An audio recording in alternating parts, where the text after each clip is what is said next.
Dysg i mi gari Cymru ei thir a'i broedd mwyn.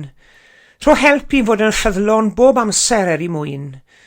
O dysg i mi drysori ei hiaith a'i llên a'i chan, fel nabod dim yn llygru, yr etifeddiaeth lan.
Bore da iawn i chi gyd a chroeso cynnes iawn i chi roedfa ddigidol o faes Eisteddfod yr Urdd, dir a môr yma ym Parc Margam. Diolch yn fawr iawn i chi gyd am ymuno ni. Gobeithio gewch chi fendith o gyd addoli yn ei bore yma. Croeso cynnes.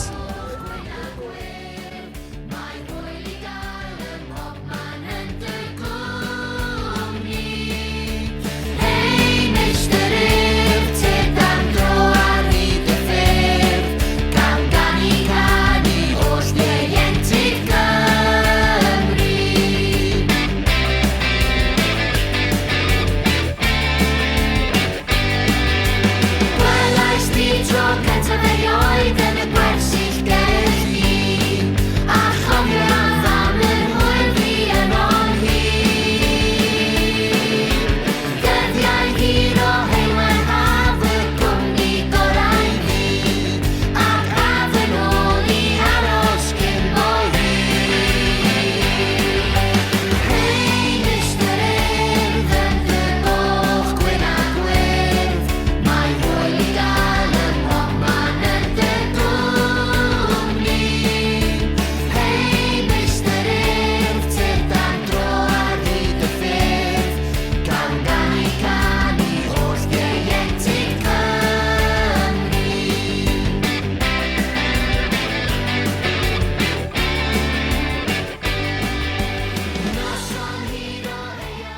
Wel, mae wedi bod yn wythnos llwyddiannus iawn yma ym Mharc Margam.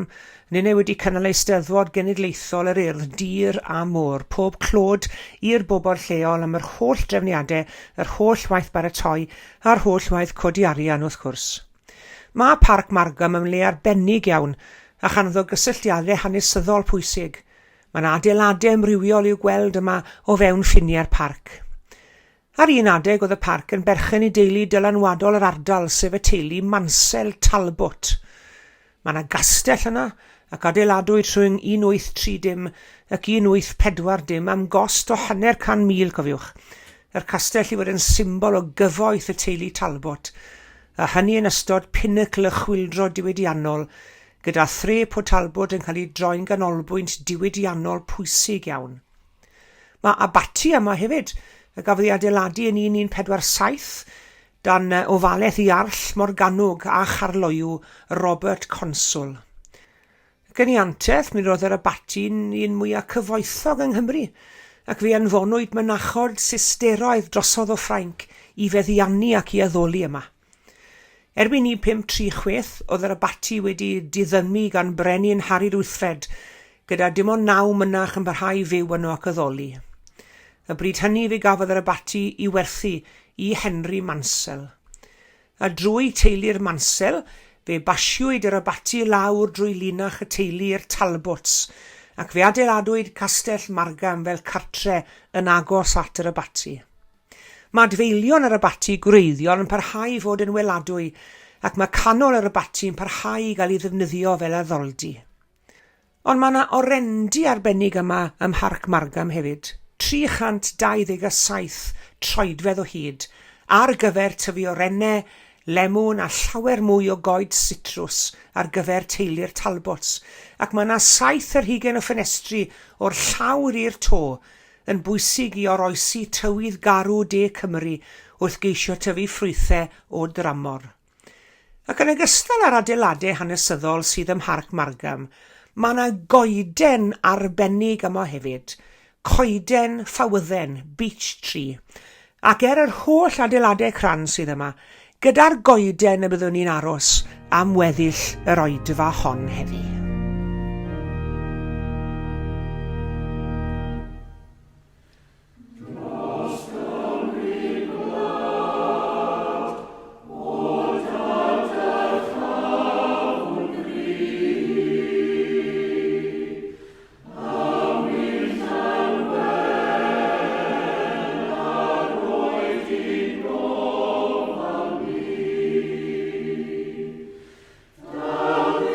Feel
Adnodau o lyfr y proffwyd Eseia, pennod 55. Ceisiwch yr arglwydd tra gellir ei gael. Galwch arno tra bydd yn agos. Gadawed y drygionis ei ffordd, ar un ofer ei fwriadau. A dychwelid at yr arglwydd iddo drigarhau wrtho, ac at ein Duw ni, oherwydd fe faddau'n helaeth.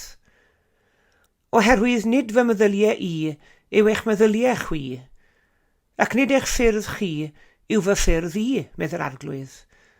Y mae'r nefoedd yn uwch na'r ddeiar, y mae fy ffyrdd i yn uwch na'ch ffyrdd chi, a meddyliau i na'ch meddyliau chwi.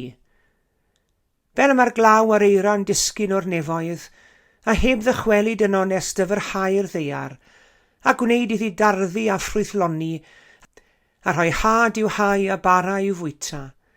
Felly y mae fy ngair sy'n dod o'm gennau. Ni ddychwel ataf yn ofer, ond fe wna'r hyn a ddymunaf, a llwyddo am neges. Mewn llawenydd yr ewch allan, ac mewn heddwch eich arweinir. Bydd y mynyddoedd a'r bryniau'n bloeddi o canu o'ch blaen, a holl goed y maes yn curo dwylo.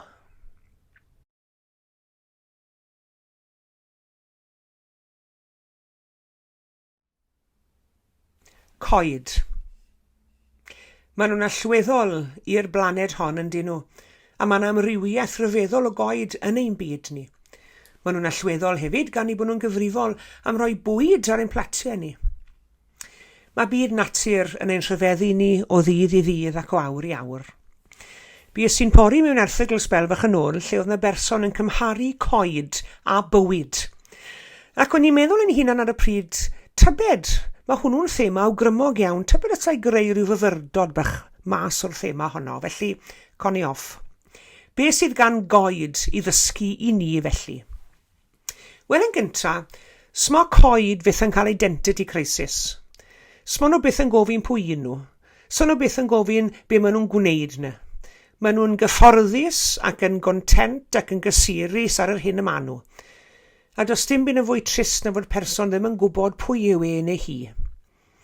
Yn y epistol cynta Ioan, i ni'n dod ar draws yr adnod hon, ffrindiau annwl, i ni'n blant Duw nawr, i ni ddim yn gallu dechrau dychmygu sut fyddwn ni yn y byd sydd i ddod, ond i ni'n gwybod gymaint â hyn, pan fydd Iesu'n dod yn ôl i'r golwg, byddwn ni'n debyg iddo fe. Cawn ni weld yn ei holl ysblander. Dyna pwy i ni. Plant Duw. A thristwch i'w meddwl nad yw bobl yn gwybod pwy nhw, na beth maen nhw'n neud yma heddi. O am fod fel y coed yn dyfe, sy'n byth yn becsom ddim byd, byth yn trio bod fel rhywun arall. Smor dderwen byth yn dymuno bod fel y sycamorwydden, na'r ffinwydden fel y bythol wyrdd. Smor coed byth yn mynychu seminare am bositifrwydd cynhyrchu dail a ffrwyth. Maen nhw'n hapus gyda'r hyn y maen nhw, gan i bod nhw'n gwybod pwy un nhw. A mae Duw yn ein gwahodd ni sylweddoli pwy ydy ni hefyd. Plant Duw i ni. Ac fe ddylsyn ni fod yn gwybod hynny. Ac fe ddylsyn gwybod hynny ddod ar ryw dangnefedd i ni, ein bodloni ni. Nid clefyd ar groen y ddeiar i ni. Nid swmp o esgir mewn gwisgo gnawd i ni, ond plant Duw i ni. A mae hynny yn ein bodloni ni. Mae nifer y goed yn pwyso ar goed eraill am gefnogaeth hefyd yn ail. Mae systemau gwreiddiau nifer o goed yn mynd ymhell mewn i'r ddeiar wrth gwrs, ond mae yna systemau gwreiddi eraill sydd yn fwy agos i'r wyneb, ond i bod nhw'n mesu'n mas yn hytrach na mestyn i lawr. A dyma'r gwreiddiau sydd yn plethu yn ei gilydd.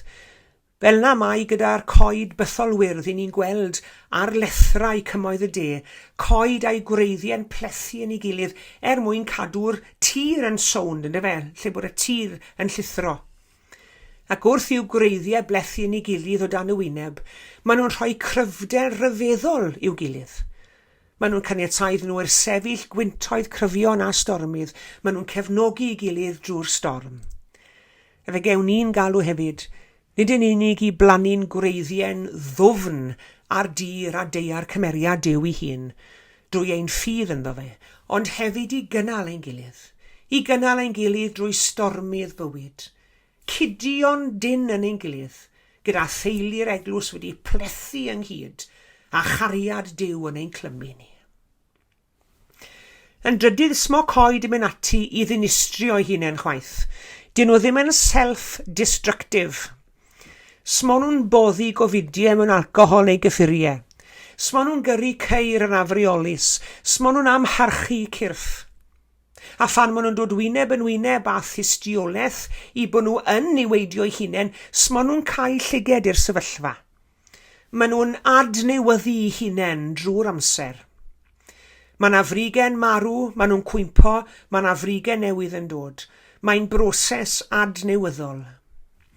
Fe golles i'r un môr control y teledu sbel bach yn ôl, nawr dyw hyn ddim yn ddigwyddiad anghyfarwydd yn tŷ ni. Mae o ar goll trwy'r amser. Es i chwilio amdano fe o dan cwsyn y soffa. A phan edryches i o dan y cwsyn, ges i bach o ofon i fod yn onest, o weld y mes oedd yno.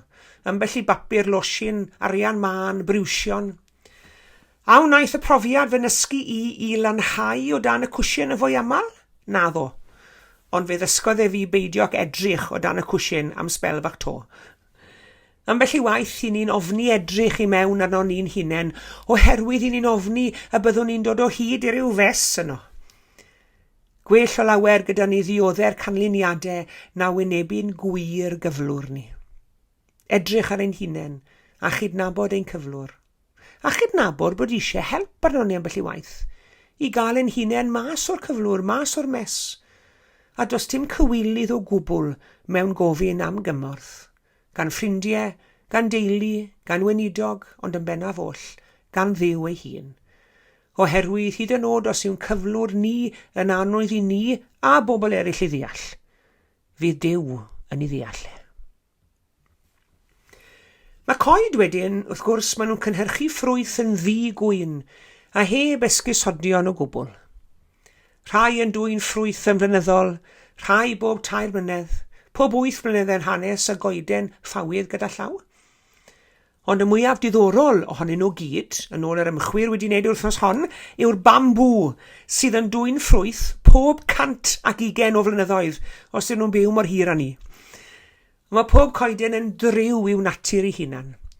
Sdim 2 goeden yn dwy'n yr un ffrwyth, dim ond y ffrwyth y mae hi ei hun wedi cael ei chreu i'w ddwyn. Fe gofiwch chi bod Iesu wedi cwestiynu gwerth y goeden nad yw'n dwy'n ffrwyth. Ond wrth gwrs nid siarad am goeden oedd yn gwneud mewn gwirionedd, ond siarad am ei ganlynwyr e. Gan ei herio, fel y mae'n ein herio ni heddi, i edrych arno ni'n hunain, i weld adi ni'n dwy'n ffrwyth da ar gyfer ein teuluoedd, ein cymuned, ein byd. Ffrwyth a fydd yn deilwng o'n bywydau fel Cristnogion sydd wedi greiddio yn yr arglwydd Iesu. Ac yn olaf, coed. Wyddwch chi beth, maen nhw'n dibynnu ar Dduw hefyd. Yn union fel i ni'n dibynnu arno. Mae sawl cyfeiriad at goed yn y Beibl, digon i gael cyfres o bregethau. Fe glywson ni un ynghynt pan oedd y proffwyd Eseia'n proffwydo byddai'r coed i gyd yn curo'i dwylo, na chi ddelwedd hyfryd. Ond mae'r proffwyd Jeremia hefyd yn dysgu gwers fawr i ni. Dyma beth fe ddweud. Bendigedig, medda fe, yw'r un sy'n hyderus yn yr arglwydd, a'r arglwydd yn hyder yno fe. Y mae fel pren a blanwyd ar lan dyfroedd, yn gwthio i'w wreiddiau i'r afon, heb ofni gwres pan ddaw, a'i ddail yn ir. Bendigedig yw'r un sy'n ymddiried yn yr arglwydd.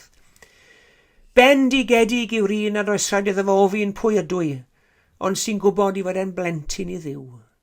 Bendigedig yw'r un sydd yn chanddo neu a chanddu higylch o bobl, y gellir ymddiried yn ddyn nhw am gefnogaeth a chanhaliaeth, wedi plethu ynghyd, wrth gydnabod ein cyflwr ein hunain. A bendigedig yw'r un sy'n dwy'n ffrwyth, drwy fyw bywyd da gydag ymddiriedeth lwyr yn yw. Fe fydd ef neu hi, fel coeden wedi fflannu ar lan dyfroedd byw, a'i dail yn ir. Diolch i chi am wrando. Diolch i Parc Margam am wythnos wych yn Eisteddfod dir a môr, a diolch i'r Ffawydden arbennig yn y Parc am ysbrydoli yr oedfa hon heddi. gogoniant i'w enw. Amen.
Gweddiwn. Ein tad yr hwnnwyt yn y nefoedd. Edrych arno ni nawr arglwydd wrth i ni droi ata ti mewn gweddi yn awr. Diolch hwn i ti am roedfa hon. Diolch am gyfle i addoli di, i ymdywelu gyda frondi, mewn act o addoliad ac yn arbennig felly drwy gyfrwng y weddi hon yn awr.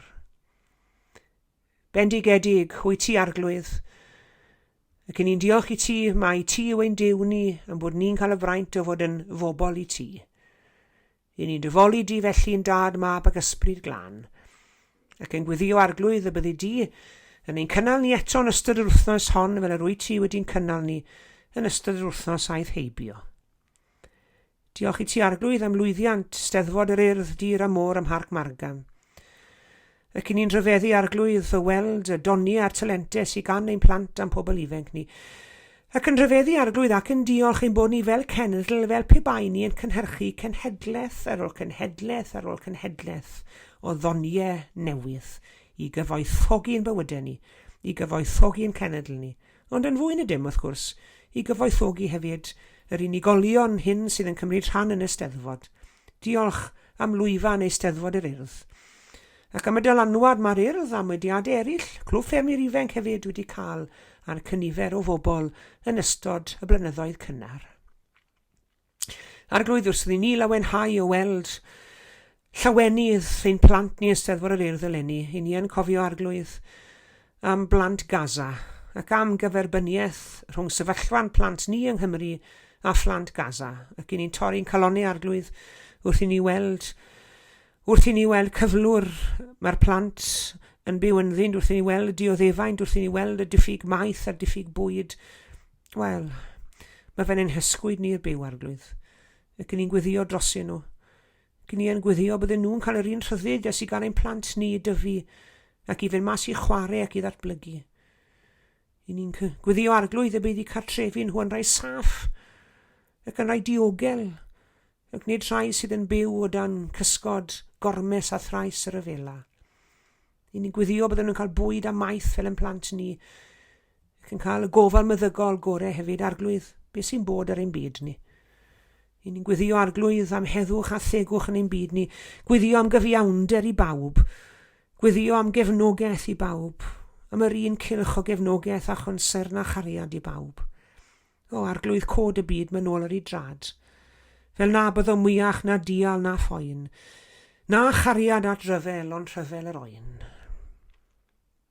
Arglwydd, diolch i ti am gyfle i feddwl am y coed y bore yma. A helpa ni i'w hefelychu nhw bod e'n syniad ryfedd iawn a ni'n diolch bod hyd yn oed gan y coed rhywbeth i ddysgu ni. A phan byddwn ni'n edrych ar y coed, y hwythau bellach wrth gwrs, yn llawn dail ar yr adeg hon o'r flwyddyn a gwyrth naturiol, natur, wedi cymryd lle eto noethni ac oerfel y geia wedi rhoi heibio ar gyfer ffresni'r gwanwyn a'r haf. Helpa ni ryfeddu, ac wrth ryfeddu diolch, ac wrth ddiolch, efelychu byd natur, mwyn I ni hefyd dyfu yn bobl a fydd yn dwy'n ffrwyth, yn bobl a fydd yn cynnal I gilydd, ac yn bobl a fydd yn gwybod pwy nhw, plant I Dduw. Gwrando'n gweddi felly arglwydd, a madda I ni hefyd, bo bai a phechod yn derbyn di. Cyn I cyflwyno'r weddi hon eto, yn enw Iesu Grist sy'n harglwydd a'n gwaredwr. Gwnewch chi nawr I weddio gweddi'r arglwydd gyda'n gilydd.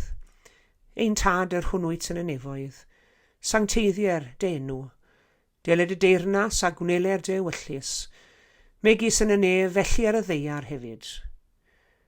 Dero I ni heddiw ein bara beunyddiol, a madda I ni ein dyledion, fel y myddew nynne i'n dyledwyr. Ac nac arwain ni brofedigaeth eithir gwared ni rhag drwg, can ei seiddo ti o deyrnas a'r nerth a'r gogoniant, yn oes oesoedd. Amen.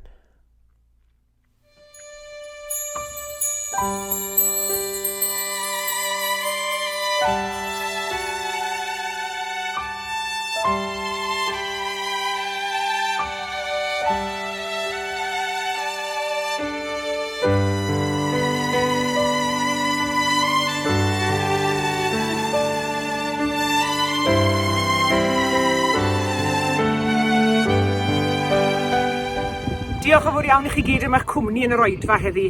Tan y sul nesaf, cadwch yn ddiogel ac yn iach, a gras ein harglwydd Iesu Grist a chariad Duw, a chymdeithas yr ysbryd glân, a fyddo gyda ni oll. O Parc Margam ac o Eisteddfod Genedlaethol yr Urdd, dir a môr, 2025. Hwyl fawr I chi gyd.